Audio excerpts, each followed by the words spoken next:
Hi, I'm Vicky Canning and I'm a lecturer here in social policy and criminology at the Open University. And I work on something that means a lot to me and I think is an incredibly important topic, the rights of women who are seeking asylum. So I coordinate a project across 3 countries, the UK, Sweden and Denmark. And these are very different contexts for the people who seek asylum there. People who are seeking asylum are on a broad scale, or the broader sense, fleeing persecution in some senses. But for women that can often mean domestic violence or forms of sexual abuses. So what I like to look at, or what I think is really important to look at, is how states and corporations that work with states respond to people while they are waiting for the outcome of a decision on whether or not they can gain safety or refugee status. So some of the things that I look at is oral histories with women.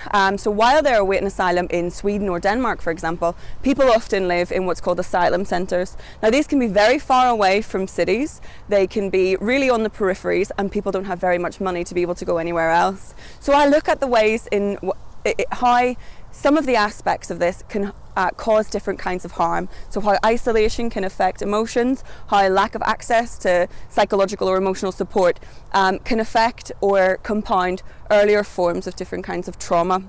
Now in the UK, I also work on researching with psychologists, counsellors and in activist capacities with women's asylum groups. And in Denmark and Sweden, I've also been able to access what's called immigration detention centres, or here we call them in the UK, immigration removal centres. And this is actually a really contentious criminological topic. It is the removal of people's freedom while they are based on their national identity, but also their immigration status. And in the UK in particular, that means people can be detained for long periods of time.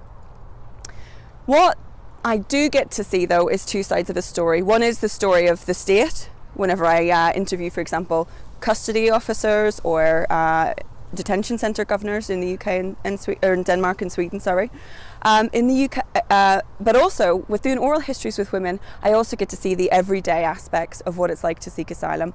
Things like destitution are a big problem, lack of support, and again, as I said, feeling isolated.